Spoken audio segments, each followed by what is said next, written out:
Took 5 minutes, but treatment is ready. Tested on myself.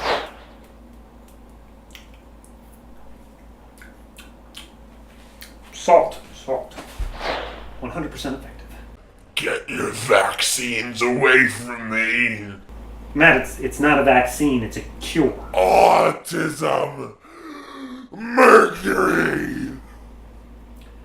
Matt, vaccines are made to stop you from getting sick, right? In theory. You know you're already sick.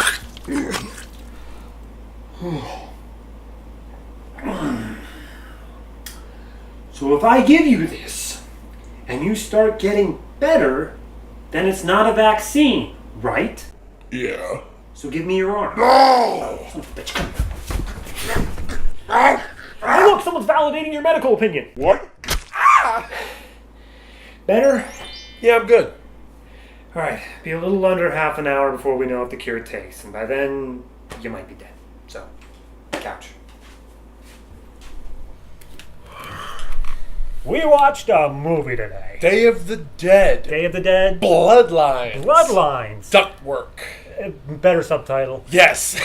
We'll get into the reasons why. So, Day of the Dead, I'm not hugely familiar with. So you want to give it a little... I mean, we're going to be going through a lot of the same beats anyway. Day of the Dead, for anybody who doesn't know, is a movie done by George Romero. It's part of his Dead series. It was the third in the series, following Dawn of the Dead and Night of the Living Dead, which was originally titled Night of the Flesh Eaters. That's the original Day of the Dead we're talking about, not this movie. Yeah, this one is really this was the first of the Dead franchise to be released after George Romero's passing a couple years ago, or last year. I can't remember when. Sorry, but at the same time, a lot of this movie follows a lot of the same beats, so we'll just get into to the plot point itself. where the Netflix says that it's a reimagining of the 1985 classic. To a fault, and we'll get into the reasons why. Okay, so this movie, it opens up in media res, zombie apocalypse. We follow somebody and they're chasing down the street by zombies. Cut to 4 hours earlier. Oh, is Bloodline. Oh, single bloodline. Bloodline and whatnot. That's important. Because there's only one bloodline. That apparently could Anyway, handle this. We're all infected, David. 4 hours earlier, it gets to a hospital where nothing bad ever happens at hospitals in zombie films because they all, obviously not. They all have medicine, whatever. Looking at a cadaver. Cadaver died of a flu virus. Which one? H1N1. Swine. And they're like, okay, so that happened. And then they go do their own things. And this girl, who was our main girl named Zoe, she goes to take blood from this dude who is apparently totally creepy and like stalking her, and has carved his name in her arm. His name is Max. Her name in his arm. I fucked that up 3 times. Yeah. Her name in his arm. Anyway. I will say one thing. His cuts are very like. Oh yeah. It had like great swirls. If you've seen Donnie Darko. Yeah. With like the markers, just like perfect penmanship on his arm of the numbers. Beautiful. Same here, except with blood and skin. And tearing flesh. So then they have some sort of party for some reason after the fact, and she goes to get a keg from the morgue, and Max comes in. Storing a couple kegs in one of the freezers. Yeah, freezer drawers. Max comes in. I don't know if I said his name before. He's the one who's creepy and. He's the one who's like stalking. You know. He comes in. He's like, Zoe, you're mine. You belong to me. Blah, blah, blah, blah. And he starts trying to rape her. But then he just tries to taste her. At that like licking her face. Exact moment, the zombie outbreak starts, and the zombie, the swine flu guy, hops up and takes out Max. Then the rest of the party gets infected. Everyone pretty much dies except for Zoe. She gets out. Cut to 5 years later.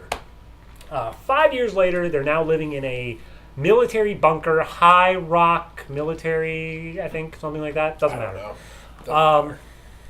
She's now like the doctor in charge of this place. She's trying to find a cure because I guess she was in epidemiology the whole time. I guess, whatever.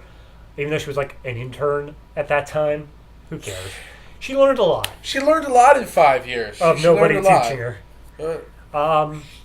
So with like no financing or resources. There's a girl named Lily, a lab. super young, like probably 8 or so. She's a young girl and she's sick, and antibiotics aren't working. She goes to the people in charge, the actual military people, and it's just like, hey, yo, my hospital is outside the safe zone, but it has what we need. It's like, oh, we're not going outside the safe zone. That girl's going to die. Damn it, you've convinced me. So they go to a mission outside the safe zone. They get the things they need for Lily at the hospital. But while there, we run into this zombie who seems to be chasing after Zoe. We don't know who it could possibly be, but he seems really intent on chasing after Zoe. And he looks a lot like... Shush, shush, shush, shush. We don't know that yet. Anyway, we move forward. They get all the stuff they need. One person dies while out there, and they're like, this was your idea. What happened to Frank? God damn it, Frank. Now, I will say, wait, we gotta say one thing. Okay. Frank went out like a bamf. Oh, yeah. He's like, go, go, go. He's like shooting the guys, and like he's getting like disemboweled. He like starts stabbing the fuck out. He's like, ah! It was great. Like, I'm like, all right. So they drive back to Okay. the military compound. They got all the cures or whatever that they need, but of course Frank died, and the military brass is like, "No, we should never listen to you. You cause bad mojo or whatever." But I was like, guys, they have bags full of meds and antibiotics. But Like Frank had to die. collateral damage. There's his widow, grieving. Why don't you explain it to her, Zoe? Fuck that. The Douchebag. name of guys here that are important. We have a love interest to Zoe who's named Baka. Baka. Not like I even liked him or anything. Baka. Then we have the main guy, the lieutenant. Miguel. That's Miguel? All Yeah. right, Miguel. They pretty much just call him lieutenant, but he's Sergeant Dickface. He's the, I'm in charge around here, my orders go, and herp, no one goes against me or else they will face military execution, whatever, who cares. So when they re-enter the place, it turns out that zombie who was after Zoe... Oh my god! The guy who plays Miguel, I thought I recognized him before. I had reviewed him in a movie earlier this year called The Vault, starring James Franco. That's a piece of shit too. Cool. All right, keep going. So it turns out that zombie that we saw earlier who was after Zoe hitched a ride on the bottom of a truck and is now sneaking around the compound. He gets into ductwork. He ends up killing a custodian, repair guy, and a woman, and a soldier, until finally he comes out. Your boyfriend needs to fix the stove. He comes out for Zoe and starts attacking her, but he reveals on his arm, it's the carving of Zoe. It's Max! Like we didn't see that at the beginning. Seriously, like the entire time we knew it was Max, but when he did the arm reveal, it's like it's supposed to be a thing of, It had the music stinger. Yeah, It's it's like oh, I guess that wasn't supposed to look like Max up until the point where it was definitely Max.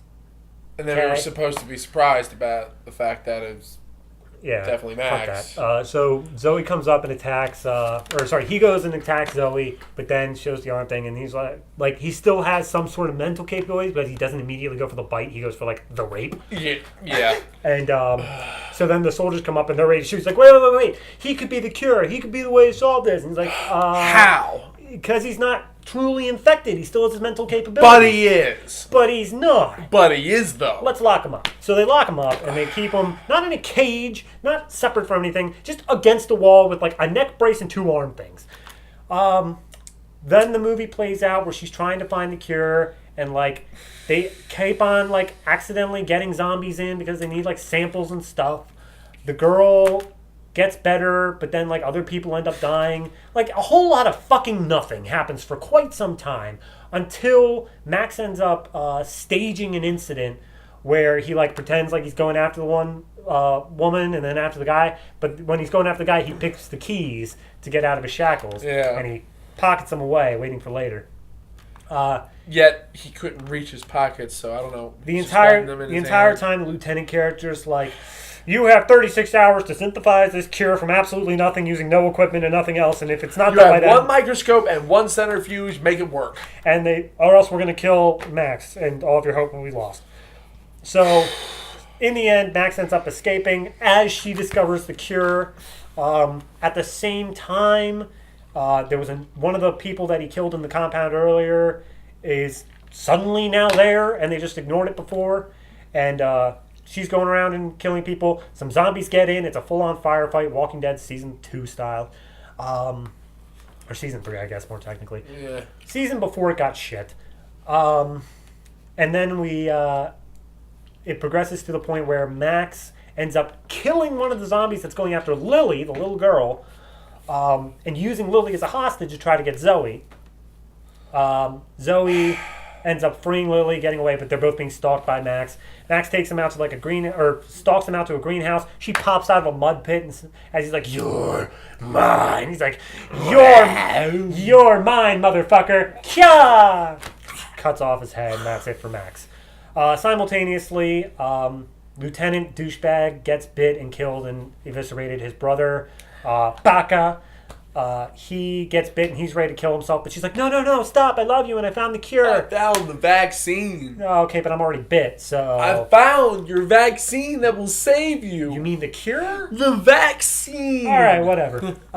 So they end up curing it and they're just calling out, they're like, I'm ready for mass production, please, anybody just answer this. Nobody answers, end of movie, growling because zombie threat's never truly over. Ah, it sucked.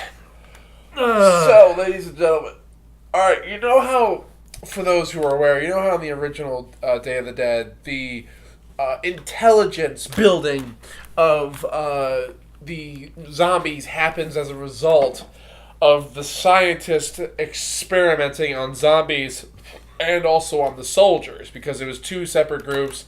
Scientists trying to figure things out. Military people are trying to survive.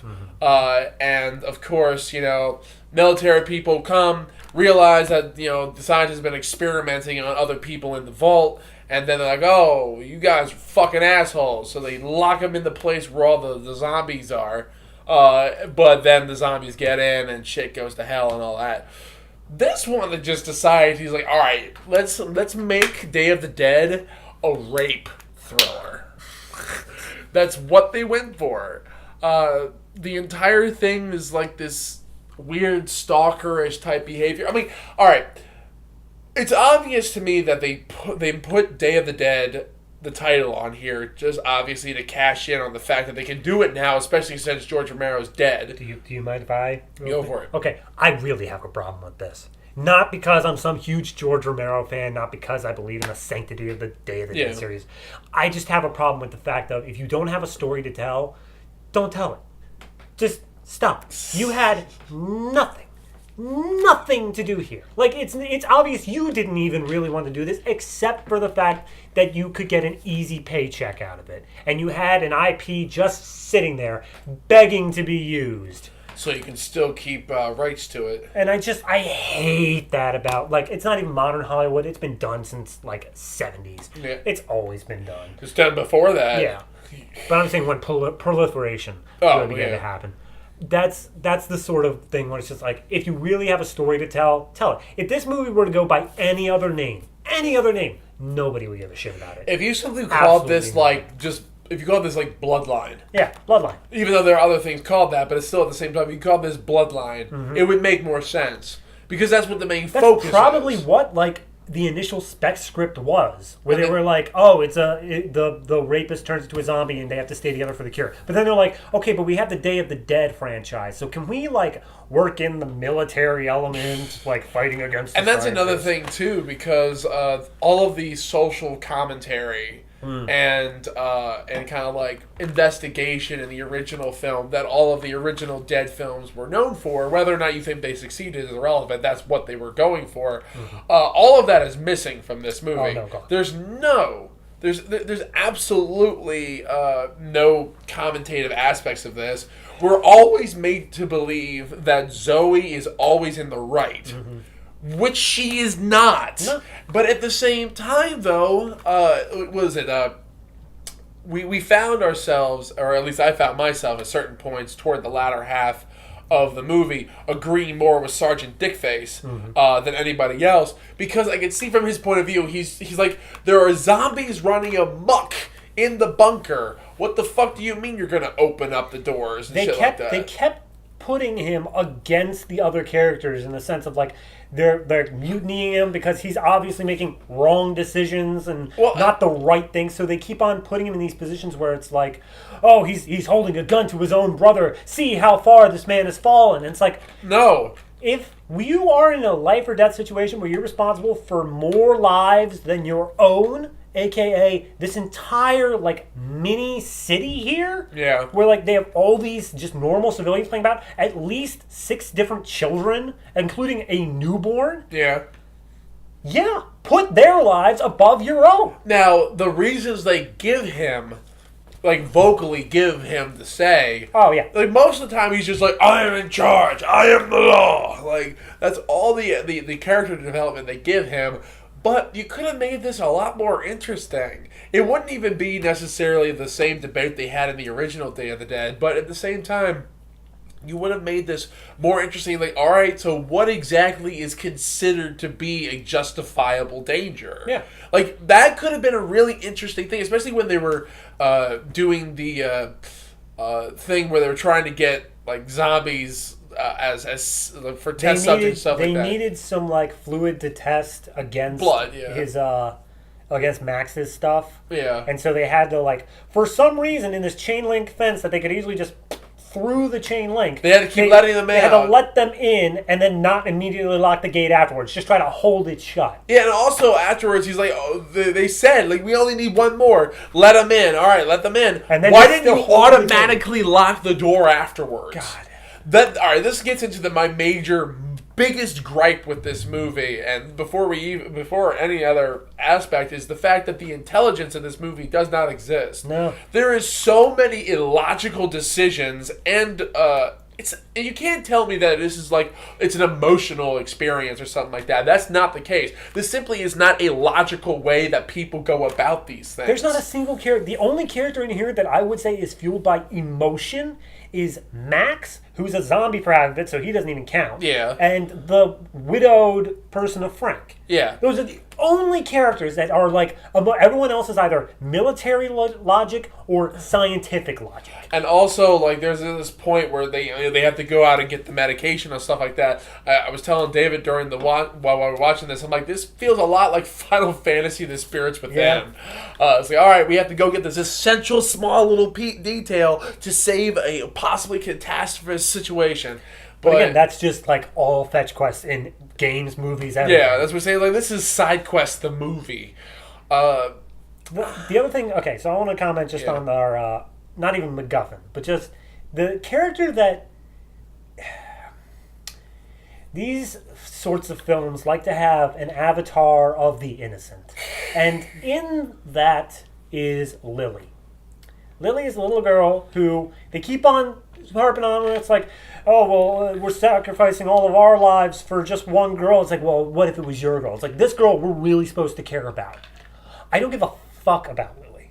This movie did not make me give a shit about Lily. Also, she did nothing, and she barely showed up. I think she had a total of 8 words.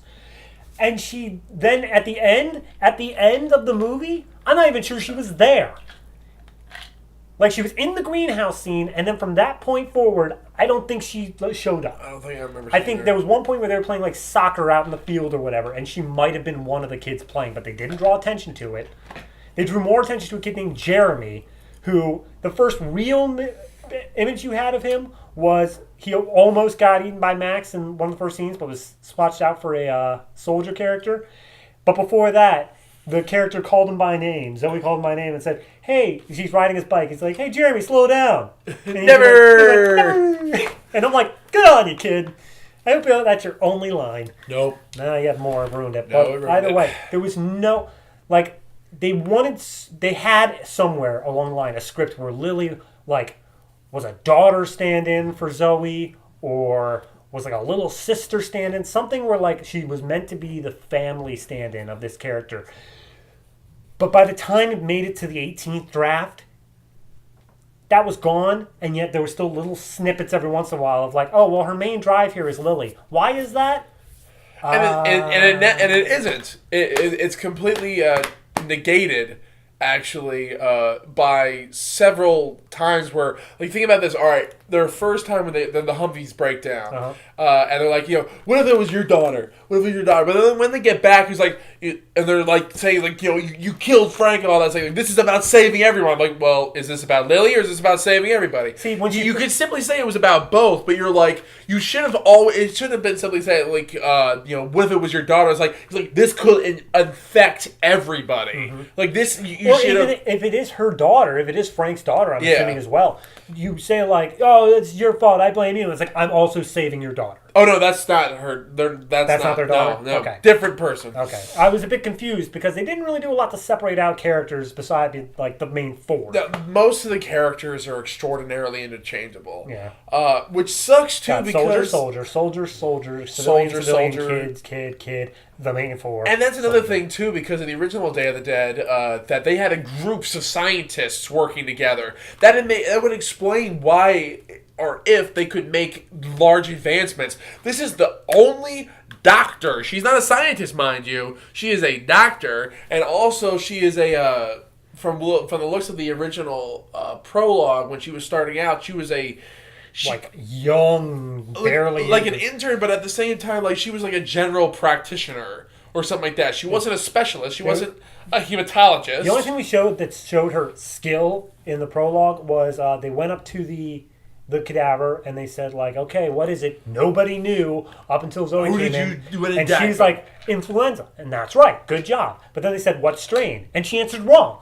So it's like, okay, so how skilled she's like, is she? Well, the thing is, though, after that, the way that she acts, she's like, I should have got that. Yeah. And she's like really bummed out. So we're supposed to get the impression that she was like a perfectionist and she needs to learn all this shit. I'm like, I didn't get that. No.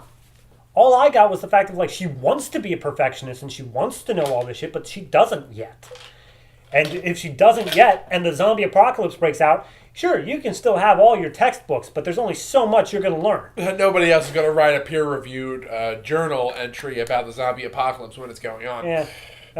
As we said numerous times, though, when she was working on the cure and the vaccine, you don't got to go through the FDA anymore, which is fantastic. FDA, CDC, everybody. What do you mean controlled trials? I got people here. I'm going to use them.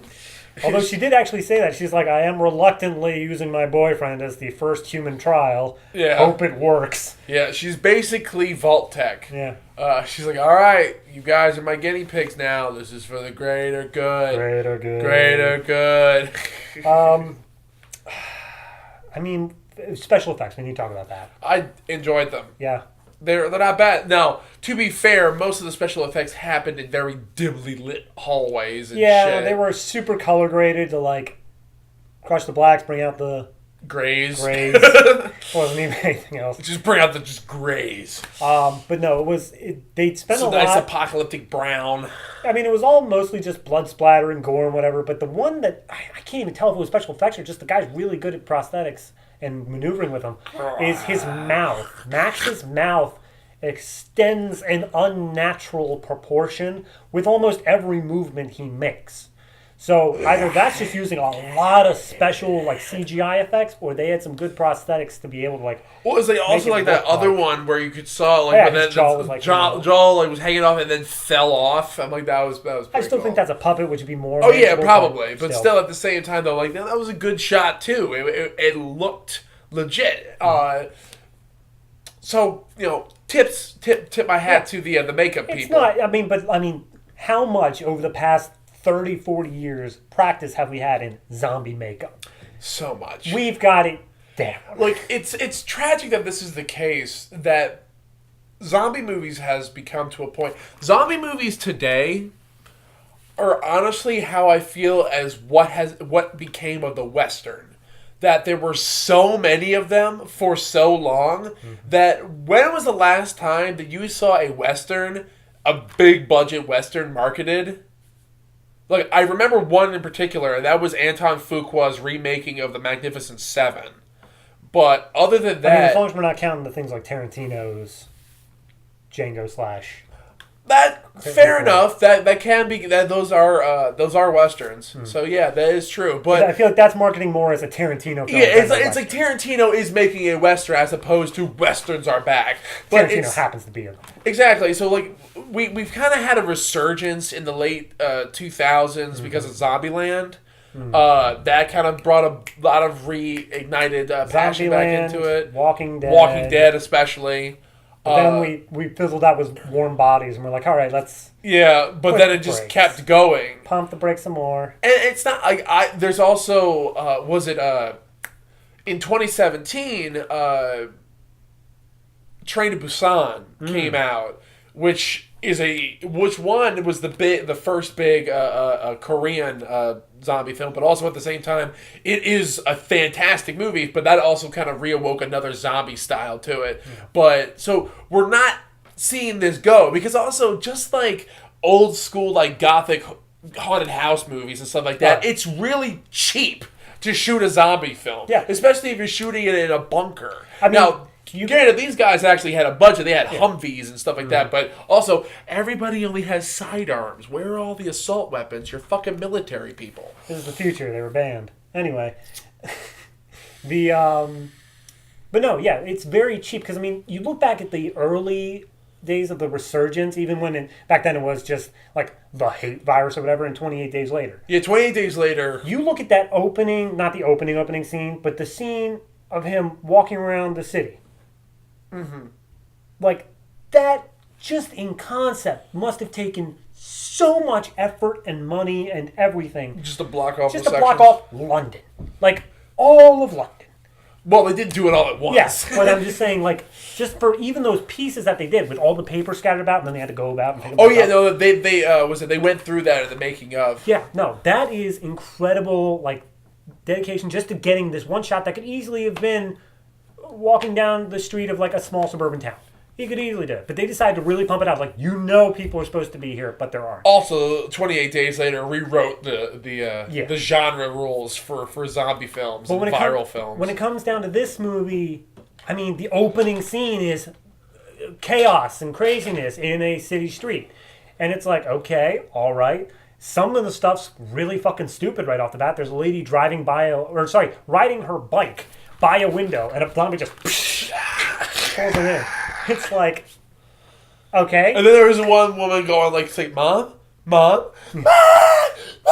And then she's like, all of a sudden surprised that a zombie's coming after her. I'm like, you were surrounded by corpses and then corpses eating corpses. I think that we're at the point in zombie films where if you want to continue... You have to do something really fucking new. I feel it doesn't even need to be new. You just need to not be non-genre savvy, I think is the way I'm putting it. You need to know what the thing you're doing is. You can still create conflict even if you know the general peaks of this movie. Like, a good one to point out, obviously, is Shaun of the Dead. Uh-huh. Shaun of the Dead, like, they did the thing that, like, we've made fun of this movie for. They called them zombies.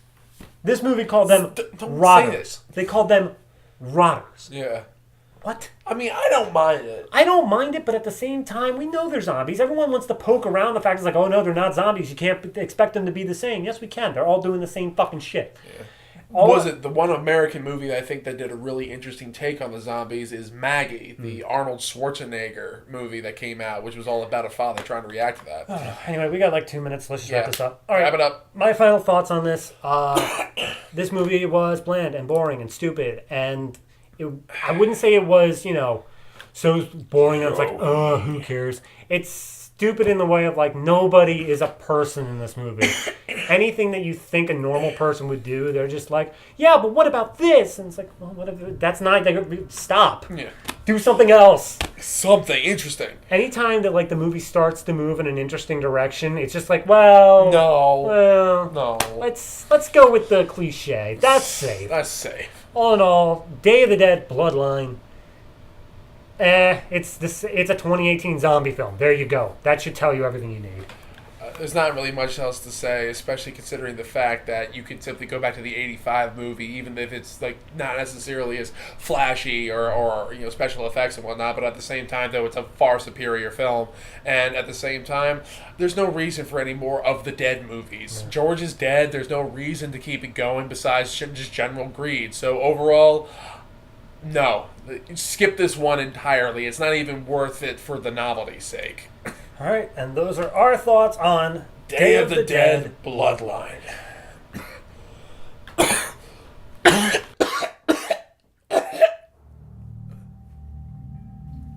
Oh, shit. David, your cure didn't take. I feel all tingly. That's the mint. I like mint. Oh, now it's burning. Oh. Seems I don't have any other choice. Now, I know you're probably going to want to live. Nah, go for it. Seriously? No last, oh, no, please don't. Dude, I am a growing threat to everyone around me. This is a logical decision. Well, yeah, that's protocol. Yeah. Let my mom know what's going on, and my will's at my desk. Okay, no problem. Bye. Why was this ever a problem?